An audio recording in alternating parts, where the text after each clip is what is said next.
Welcome back to Alternative Reality Gaming. I'm your host Lenny, and if you're lucky, one of my furry co-hosts will join us today. Your stream will begin shortly. Enjoy. Okay, welcome back. I'm trying to get my breath back now. We are playing Out of Ore, and I was just holding my breath, trying to get rid of the hiccups. I'm not dying or anything. Uh, for me, that actually does work. I don't know. Some people it doesn't, so we're gonna see if it did. Uh, Out of Ore is a sandbox mining game where you dig like a little kid with a bunch of mining equipment to your heart's content. And apparently crash into walls and it sends you flying. And I want to joke around and say that that's not what would happen, except my family actually does own heavy equipment, and I can tell you it has no suspension because of the loads that it carries. And although I've never gotten this serious with it, I have operated it to like smash stuff and dig with it every now and then. And yeah, there's no give. If you try to like punch into the ground and it doesn't actually dig, yeah, the equipment goes flying the other direction very violently. So if you go flying at 10 miles an hour into a wall and it doesn't let you dig, you're gonna be feeling it in your neck and back and everywhere. So it's fairly I feel like it wouldn't bounce around as much as it does, but I've never seen a wheel loader with this big of tires and stuff, so I don't know about these. I've dealt with excavators mainly. Um, yeah, primarily bobcats and excavators is what I've actually driven.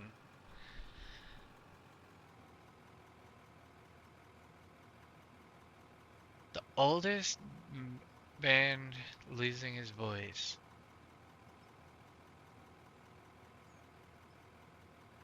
So,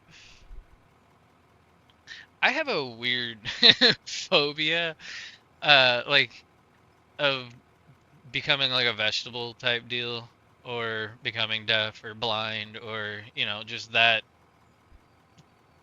inept type deal to where you can't get by really by yourself anymore. Um, and the thing that always bugged me, and I'll just never be able to forget, is um the man in the iron lung. How on earth did that dude not hold his breath until he ended it? Like, there's no way. I could not do it. The guy instead learned how to color with his mouth and draw and stuff. Like, no. No, I would have been figuring out how to end my own life in that tube. I don't care. Like, that's wild. Just thinking about it, I'm getting the fucking heebie-jeebies. Like, God, that is just torture. I just got the Hank Hill.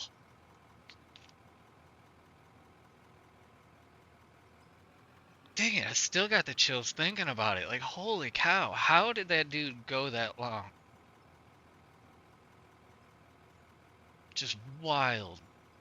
Uh, Absolute props to him. Ah, got more strength than every other person on this planet combined. Like, the the badasses that made it through World War II and tell you these crazy stories about going uphill both ways while carrying their own men and shit, and nah, nothing compared to. No, I'm kidding, not really. I was gonna joke around and say nothing compared, but like honestly, in my eyes, that's pretty close to the same scale of like mental torture because that's just wild. How? No way. Couldn't do it.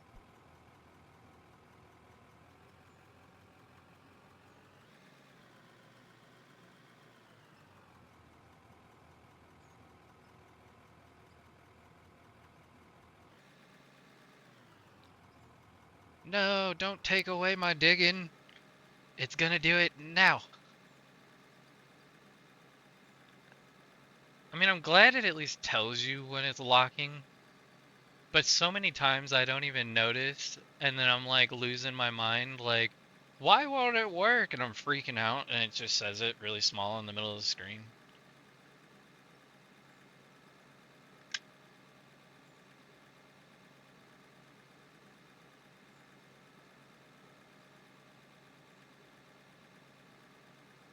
I really want to play Truck Sim,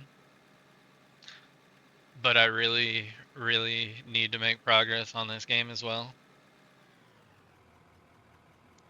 This is my woosah game. You play it to calm down and chill out. That iron lung dude got me worked up. God, I can't believe the level of like that it triggers my phobia. I only have two phobias and the other one is nowhere near that level. And it's lubricants. Come close, close. Lubricants. So and it's funny because I was a mechanic. And I absolutely can't stand the feel of oil, gear lube, hand lotion. I don't care. Can't stand it. It's yeah, it's like an unnatural just I can't stand it. So like I'm the mechanic that wears bitch mittens because I don't want oil on my hands. I love working on cars. I can't stand oil.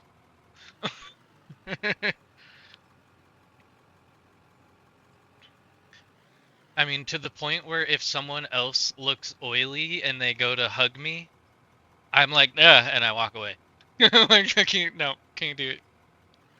You're not getting a hug today, bud.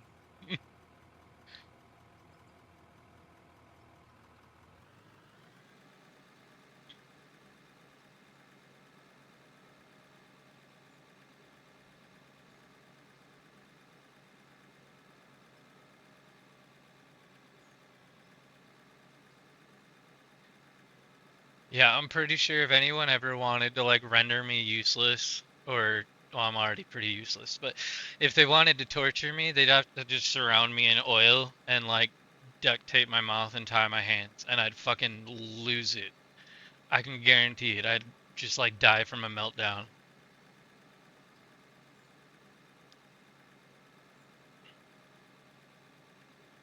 Oh, there is a little other aspect to that because of the whole like not having control of your body type thing. I also freak out like with the whole not being able like if I start breathing slowly or anything like that. So that plays into it because then I start having panic attacks about not being able to move and it feeds the problem. It just gets worse. So I don't even play around with that anymore. Like no, don't try and joke around and handcuff and lotion. Nope. Metal Gear Solid, new game. I actually just seen that on the Steam store yesterday, and I don't know why I thought, because it's like Solid Snake, isn't it? The name of it or something? And I thought that was the name of the like the third one or something, wasn't it?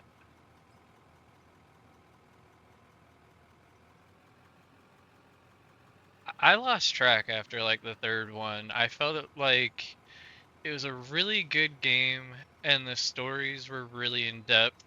They were just they felt kind of like you were doing the same thing over and over. It was kind of like Far Cry. Far Cry is an awesome series, but they just start to feel very repetitive, kinda.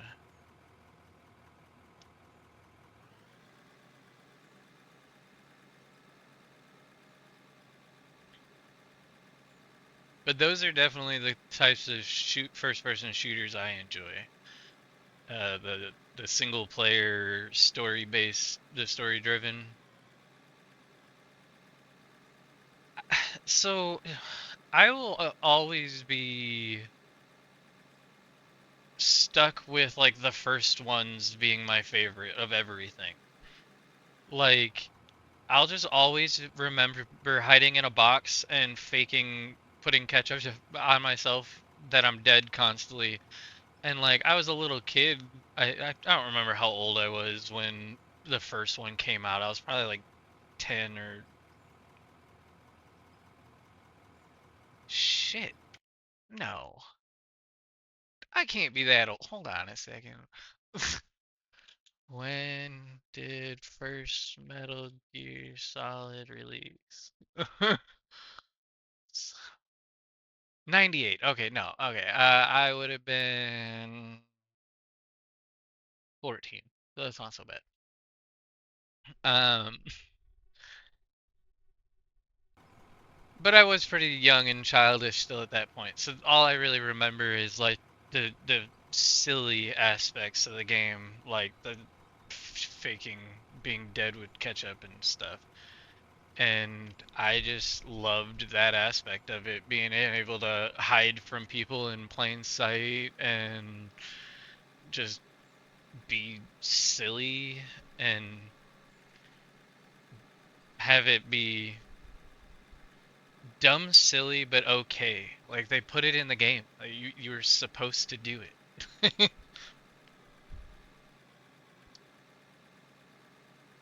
I don't know. I have fun trying to break games and find the little silly stuff.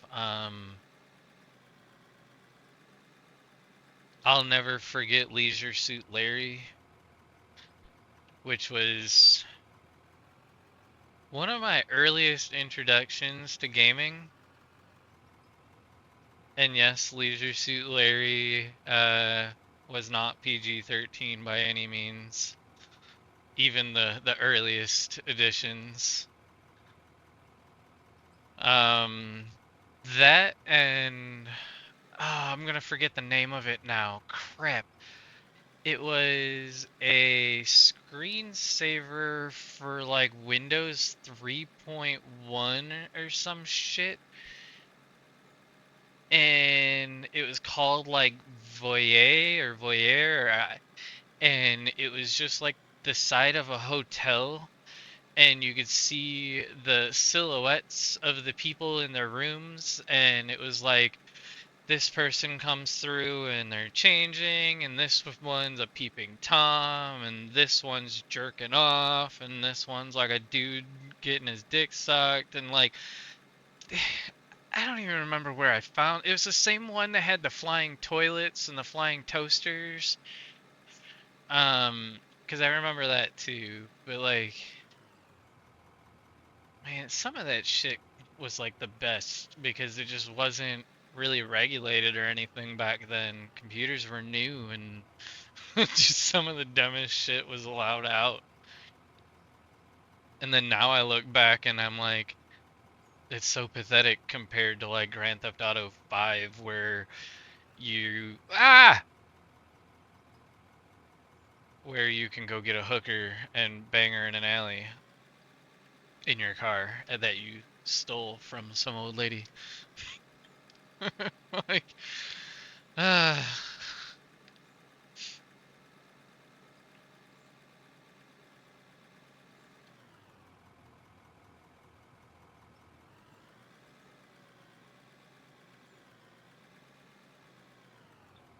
I do actually remember my cousin getting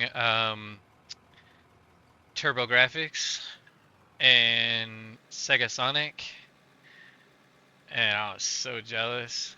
Or not Sega Sonic, Sega CD. No, Jaguar. That was it. Jaguar. I was so jelly.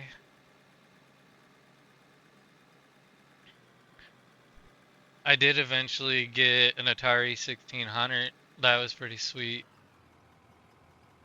And then when I was getting ready to move out of my house, I accidentally ran it over with my El Camino.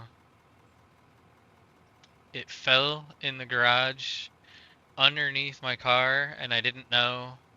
So when I went to pull the car out, I ran it over, and all I heard was crunchy crunch, and it was already too late.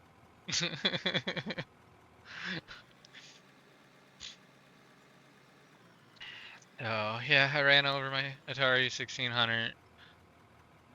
But I do still have my 1979 Light Bright. Um, I did put an LED light bulb in it, so it's no longer a fire hazard.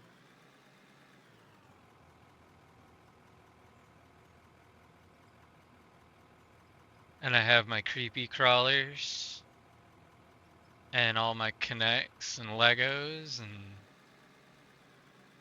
I don't even know if they make that stuff anymore because it's probably too easy for kids to choke on it or some shit. Lincoln Logs.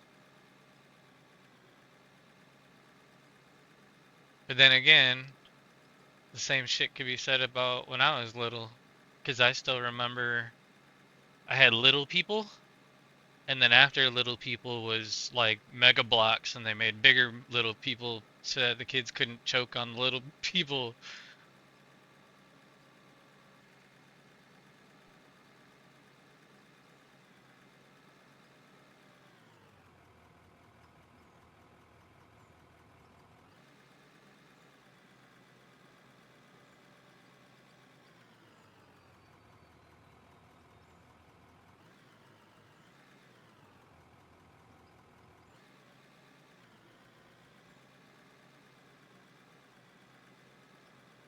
I really need to start putting a floor down or digging down. And I don't know what's going on with the entire right side. It like didn't explode, and I've just been ignoring it.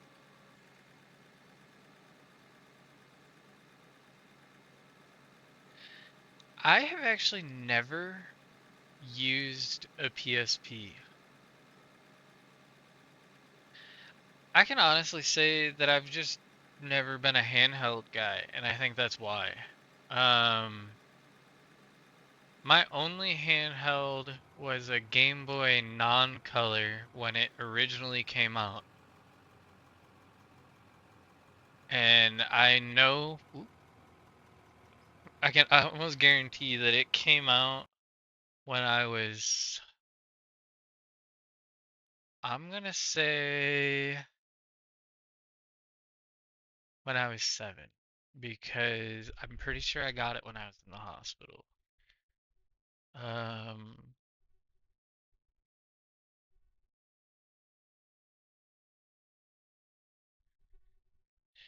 1989 was when it released new in North America, and I got sick in 91, 92. So it would have been 2 years old when I got it new. So yeah, they got it to me, for me to keep me entertained in the hospital. I don't get sick unless it's something that has a crazy name and can kill me.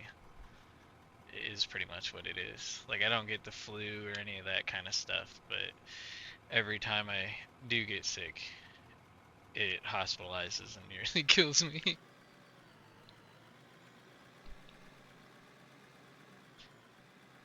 Come on, let me out of this hole. Yeah, I gotta stop digging in this hole and build the floor. It gets too hard to move on the rough terrain.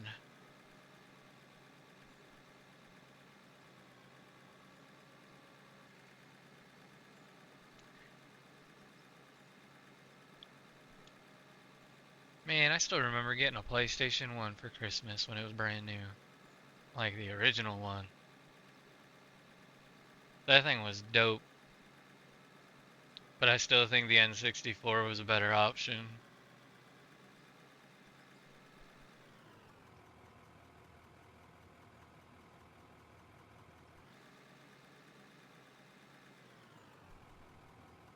Metal Gear Solid though was pretty freaking kick-ass.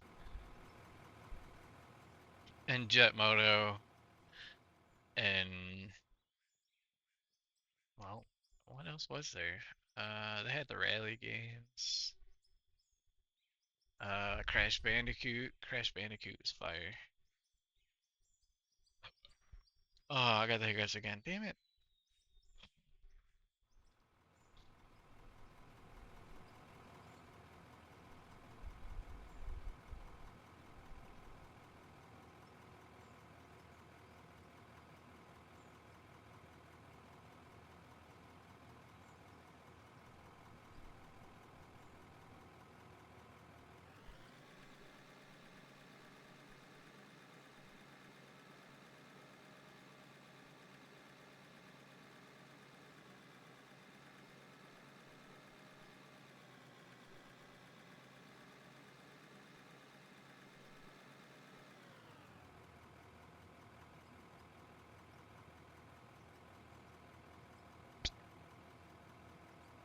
Sorry, I was holding my breath again.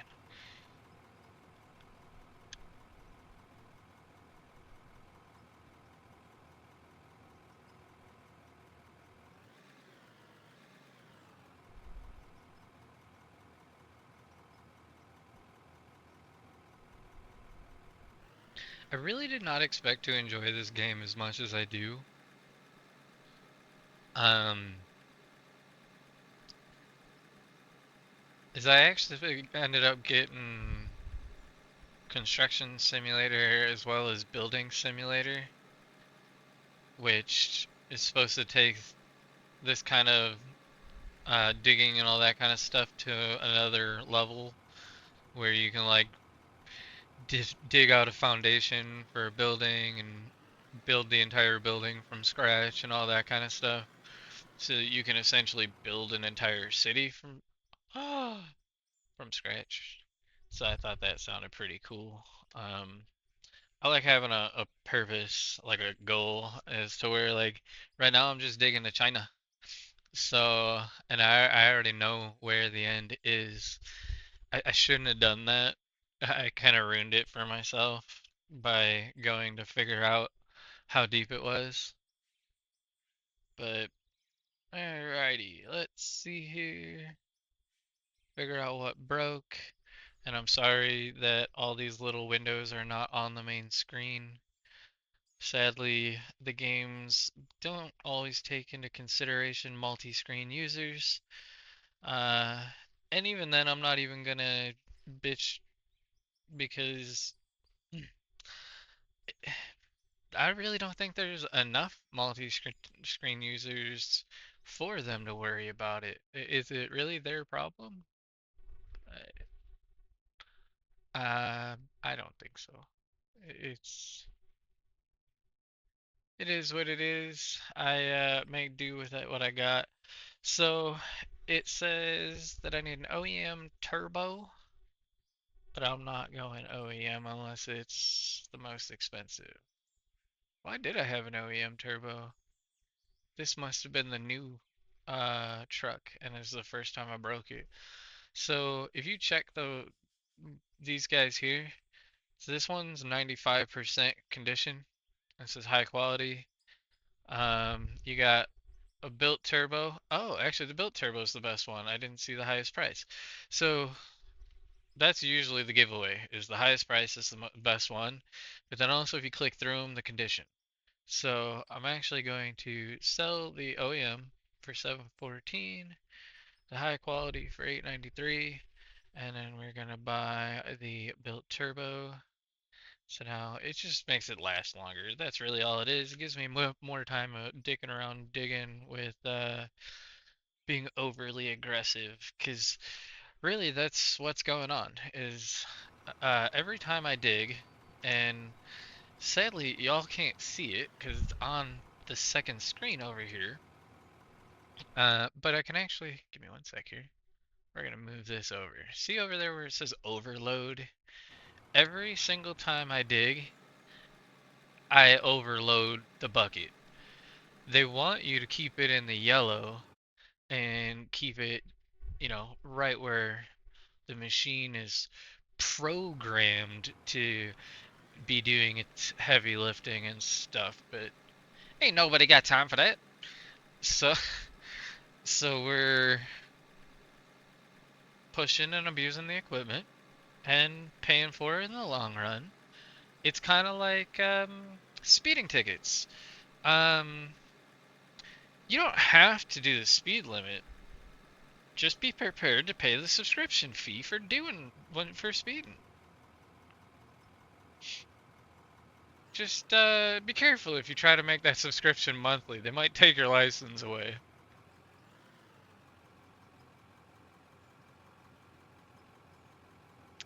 I subscribe to be able to speed, and I subscribe to be able to overload my bucket. I just pay more for doing it.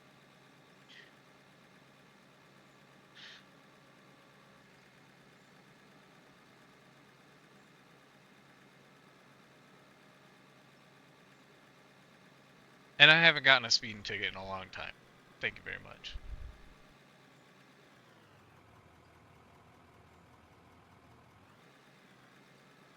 But I'm not gonna act like I don't have more tickets than my age.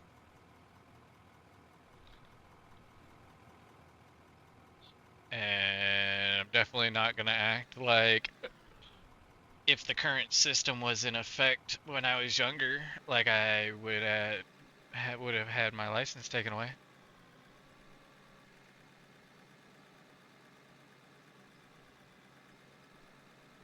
I still don't understand how I got away with a lot of what I got away with. My only explanation is it was the dawn of computers and I got away with stuff that they just hadn't thought about before it could become a thing. I really don't understand how it happened. Like I would get it as a speeding ticket in one county and I would go in and they would give me probation and usually have me pay a fine. That's always. But they put you on probation and they tell you not to get any more tickets. I'm explaining for those who haven't had tickets. Not everybody here's a dick. Um, and they give you probation. If you get another ticket within that time, then they usually end up giving you like community service or whatever. They make it more serious. It's less than a slap on the wrist. But somehow, I would get a ticket. They'd give me probation. And in the time that I was on probation, I would get another ticket. And like right as the probation was going up from the last ticket, I would be in court for the other one, and they would be like, "Well, I don't see anything on your record, so we're gonna give you a probation." And I was like, "Oh, cool, awesome." And then they give me another probation, and I'd be halfway through that one, and I'd get another ticket, and friggin', I seriously, what I have,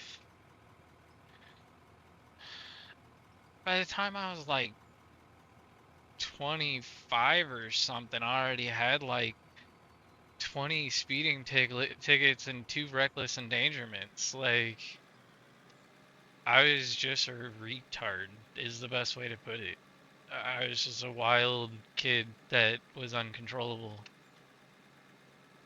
It's actually partially why I own MR2s now. They're the only cars that scare the shit out of me enough to make me behave.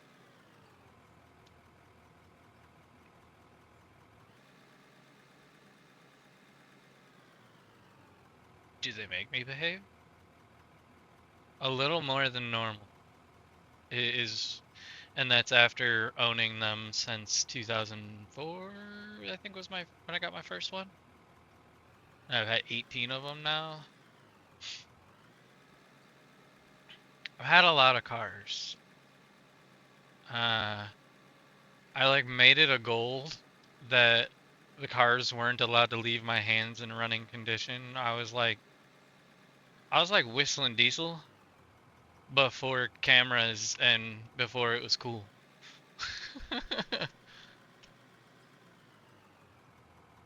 I was just an idiot. And I'm paying for it now.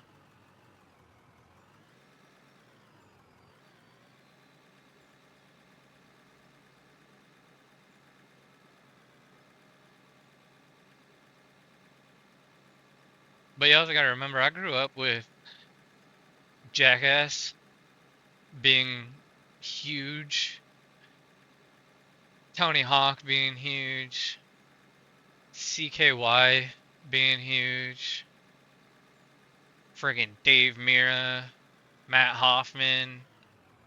Like, I grew up riding BMX, skateboarding, just destroying my body, being an idiot. Like, that's how that all started. Jackass and CKY and all that stuff made it look super fun and super cool, and you could be a rock star. And then you watch all of them develop drug and alcohol problems and crash into trees and die.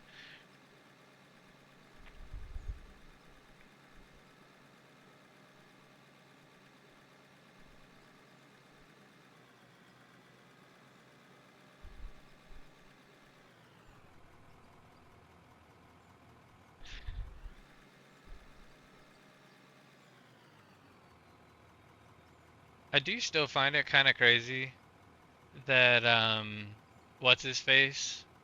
And now I'm gonna feel bad because I'm gonna forget his name. Ryan Dunn. There we go. Thankfully, I did not forget his name. That would have been, I would have felt disrespectful. I mean, he did crash and died in a DUI event, so it's kind of a fuck him kind of move, anyways. But um, in the same hand, that wasn't where the story was going. It bugs me that so many people have died in that car in that way, and they don't see the problem as being the car.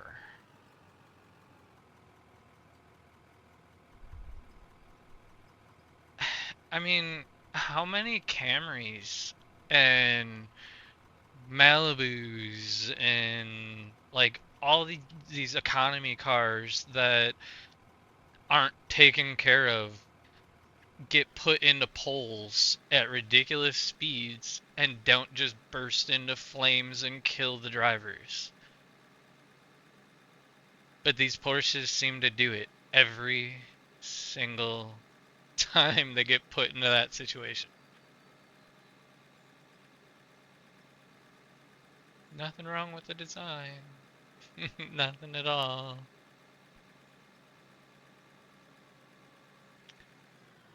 I mean, I know, just don't put it into a tree and you won't have that problem, but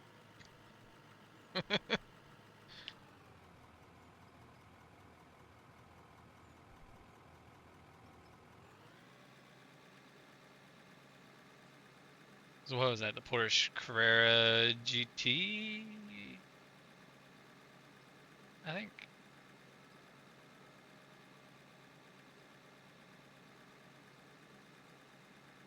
Is it the Carrera? Because I thought the Carrera was the cheesier Porsche, like the one below the 911.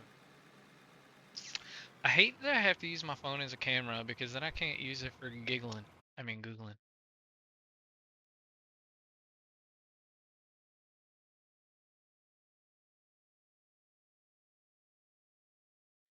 Yeah, it's the Porsche Carrera GT. Wow, I really did not know that that was based off the Carrera. I don't know why. So they took the lame chassis and made it a really sketchy, fun chassis.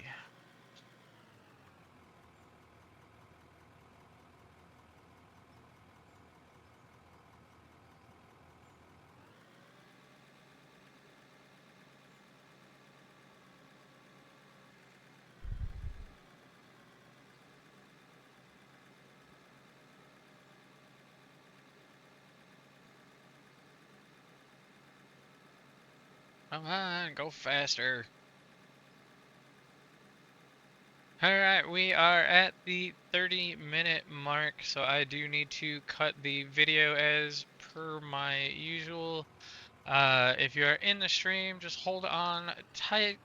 I am going to put the feed in a short intermission. I do need to take a break here for a minute. I will be right back. If you're watching from YouTube land, until next time, peace. If you liked today's episode, please consider leaving a like and subscribing, as it goes a long way to helping the channel to grow.